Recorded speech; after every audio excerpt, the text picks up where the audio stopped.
order to sell, and they buy them all up for whatever they say the retail's maybe $70 on the bottle. But the secondary market, because nobody can find them, makes the secondary now the $55 bottle or the $78 bottle is now $300. And then they post them on Facebook market group or Facebook groups dedicated to bourbon, and will sell them for $300, and guys will make a living off of that. So like there's a couple of them that my brother's really into that are specific bourbon, but you can't find them anywhere. Same way as there's also a weird thing where there's certain states that cannot get the stuff that we get. Oh my goodness. So like, for example, Kentucky, where it all comes from. Yeah. They have a hard time finding certain things that are from Kentucky where it's made, because it all gets exported to different states, all depending on what the consumption level of or whatever it is. Right. Same thing is I had a buddy in Pennsylvania that freaked out about some bourbon that I have, but it's like super common, like Buffalo Trace or something that you can find at any Walgreens or Walmart or whatever. They cannot get it there. So he like flipped out because I like posted a bottle of it like randomly sitting on my bar. Like he literally, it wasn't even about that. Like he just scrolled through the picture that I'd, whatever, and says, "Oh my God, you have whatever." I don't think it's Buffalo Trace, whatever it was. Yeah. And I'm like, yeah, I went to my CVS and I bought it. Was it? It's like, and he's like, no. "Oh my God." I'm like, "Yeah, dude, I'm cheap." It was like $40 or something. And I'm like, "That's an expensive bottle for me." And he's like, "You realize on the secondary market, that'll bring $250 around here." And he was from like Philly, from like Pennsylvania or something. And because they can't get it.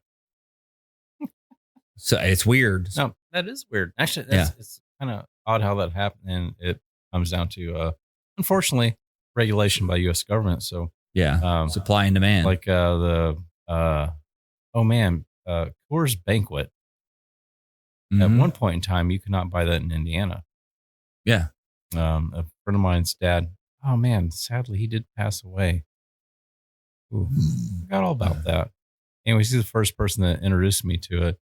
And it was really weird. It's like, because you can get Coors Light all day long. Mm-hmm. And we're building a motorcycle. They wanted the banquet beer. And it's like, here's some Coors Banquet. Yeah. It was really weird though. And this is different flavor. Yeah, it was a good beer. It is a good beer.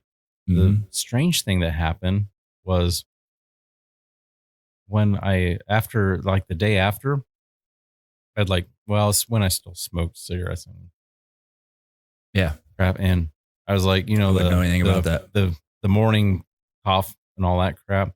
I was like spitting up blood. Oh no. Oh yeah. That's not good. No, it wasn't. I don't think that's the banquet beer, but go ahead. Good. No, that's I'm just going to say it.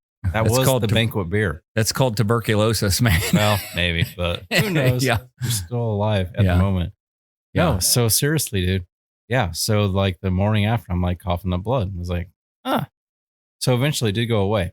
And no bullshit. I'm not kidding you. And no, it's really weird. I kid you not. The next time, and actually I could probably go try to find some Coors Banquet beer right now and drink it. And tomorrow morning, and I haven't smoked cigarettes for years and years and years. Yeah. I will have a hawking and coughing thing going in the morning. And That's guess super what? Weird. It's going to be the banquet beer is kicking your ass, man. It's going to be blood coming out. That's weird.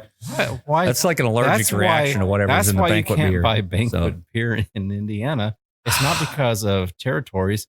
It's because that's way bad for you. Which is really weird because I do a lot of things that are really bad for you and you probably shouldn't do. But I don't cough blood every morning. No. Unless you do. I will put a plug in. I totally understand the whole restrictions thing.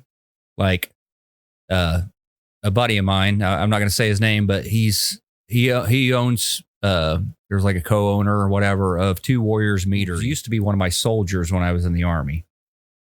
And he got out of the Army. He went and they started this 2 Warriors Meadery, which is like a honey wine. It's like a mead, like the old school, like Viking mead, but it's made from honey. And they make a line of this 2 Warriors Meadery makes a line of it. And He lives down in West Monroe, Louisiana. Well, I was like, man, I got to try that or whatever. And he said, man, I'll have to send you some. But he said, right now, our distribution list or whatever will not allow us to send it to Indiana or whatever. Which I think it was, they've been going for a while, but I think it had something to do with some kind of licensing. Like it could only sell it so many places because they hadn't gotten big enough. Whatever. I'm assuming. Again, why is the government involved in the alcoholic beverage, man? It doesn't matter if it's alcohol. Yeah. It's just they should not be involved in it. Yeah, the old revenue orders will show up down there and bust open a still or something if he sells it to me in Indiana. So I know, right?